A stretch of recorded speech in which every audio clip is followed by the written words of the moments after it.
South Africa just sent a message to the entire world and Mexico was not ready for it. What happened between these two rising powers is not just a story about competition, it is a story about Africa's place on the global stage, and why the world can no longer afford to sleep on the continent. Right now, there is a search trend exploding across the internet: Mexico versus South Africa. People are comparing these two nations, their economies, their geopolitical clout, their futures. And when you actually look at the numbers, the history, and the trajectory, the results will surprise you. They will challenge everything the Western media has told you about Africa. Today, we are going deep. We are talking about where South Africa and Mexico truly stand, head-to-head, across economics, diplomacy, soft power, and global influence. By the end of this video, you will understand exactly why this comparison matters not just for South Africa, but for the entire African continent. Let us get into it. To understand the Mexico versus South Africa debate, you have to go back to the roots. Both nations share a striking historical parallel. Mexico gained independence from Spain in 1821. South Africa achieved its democratic freedom, its true freedom, in 1994, after decades of brutal apartheid oppression. Both countries were shaped by colonialism, by resource extraction, by systems designed to keep their people poor while enriching foreign powers. But here is where it gets interesting. Mexico, with a population of approximately 130 million people, has long been considered a middle-income economic powerhouse, the second largest economy in Latin America, with a GDP hovering around $1.3 trillion. South Africa, with roughly 60 million people, sits at a GDP of approximately $400 billion. On paper, Mexico looks bigger. On paper. But GDP alone tells you nothing about power. Nothing about trajectory. Nothing about the potential energy stored inside a nation and its people. South Africa is the most industrialized economy on the African continent. It is home to Johannesburg, the financial capital of Africa. It holds the world's largest known reserves of platinum, chromium, and manganese. South Africa produces nearly 70% of the world's platinum. 70%. Mexico does not have an equivalent natural resource dominance of that magnitude in any single globally critical mineral sector. And in the era of electric vehicles, green energy, and the global battery revolution, platinum and critical minerals are the new oil. South Africa is sitting on the future. Now let us talk about where things stand today, because this is where the Mexico versus South Africa conversation gets explosive. In 2023 and into 2024, South Africa made geopolitical moves that shocked analysts across the world. South Africa joined the BRICS coalition alongside Brazil, Russia, India, and China, and then watched as BRICS expanded dramatically, welcoming new members including Egypt, Ethiopia, Iran, Saudi Arabia, and the UAE. That is not just a diplomatic win. That is South Africa planting its flag at the center of a new world order, one that is explicitly designed to challenge Western economic dominance. Mexico, by contrast, remains deeply tied to the United States through USMCA, the United States-Mexico-Canada Agreement, which critics argue keeps Mexico economically dependent on Washington's policy decisions. When the US sneezes, Mexico catches a cold. That is not sovereignty. That is a leash.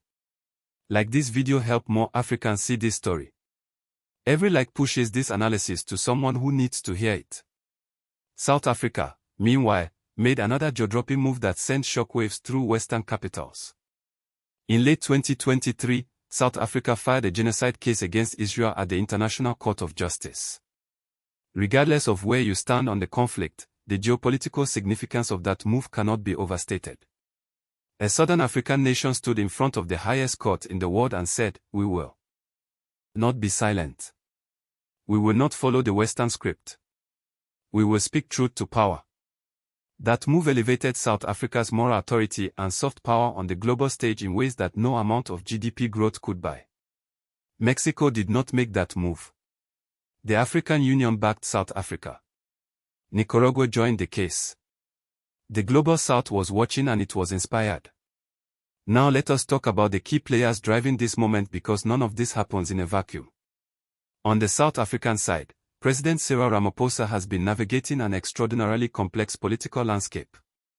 Domestically, South Africa faces real challenges: unemployment sitting above 32%, persistent load shedding, and political tensions within the government of national unity formed after the 2024 elections. These are not small problems. Anyone who tells you South Africa has no challenges is not being honest with you. But Ramaphosa on the global stage has been a different story. His positioning within BRICS, his willingness to challenge Western narratives, and South Africa's growing relationships with China, Russia, and the broader global South represent a strategic pivot that is decades in the making. South Africa is not choosing sides, it is creating a third option. That is sophisticated diplomacy.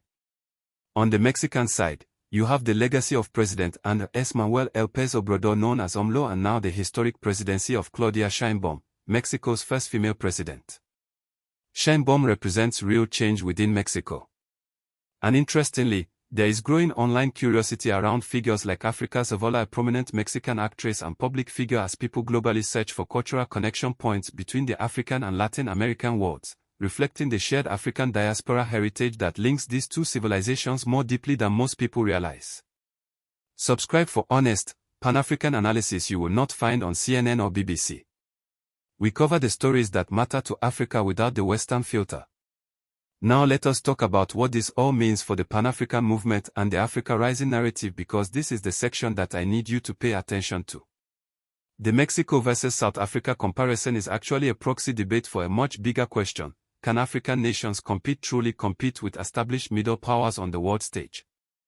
And the answer, when you look at the data, when you look at the geopolitics, when you look at the cultural momentum of a continent with 1.4 billion people and a median age of just 19 years old, the answer is yes. Emphatically yes. Consider this: Africa collectively holds approximately 30% of the world's mineral reserves. The continent sits atop lithium in Zimbabwe, cobalt in the DRC, gold across West Africa, and platinum in South Africa. The green energy revolution that the entire world depends on runs through Africa. That is leverage. That is power. That is the foundation of a new African century. South Africa's bold moves at the ICJ, its central role in BRICS, its hosting of major AU summits, these are signals. Signals that the old Western-dominated order is being challenged. Signals that African nations are learning to use international institutions, the same institutions that were once used against them, as tools of liberation. And when South Africa wins on the global stage, every African nation wins. Because the narrative shifts. Because investors pay attention.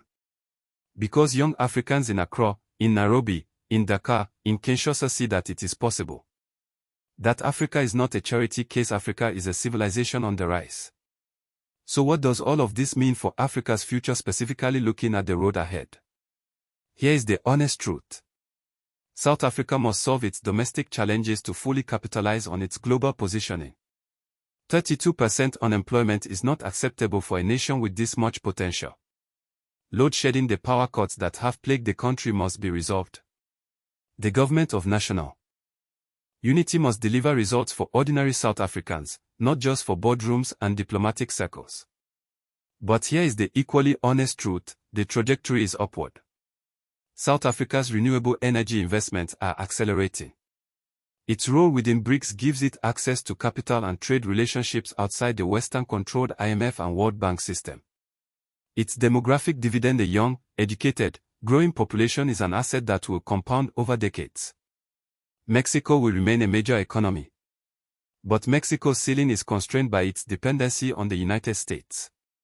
South Africa's ceiling, and by extension, Africa's ceiling, is determined by Africans themselves. That is the fundamental difference. The world is watching. The global South is organizing. And Africa, with South Africa leading from the front, is no longer asking for a seat at the table. Africa is building its own table. If this video gave you new information, new perspective, new pride, drop a comment below.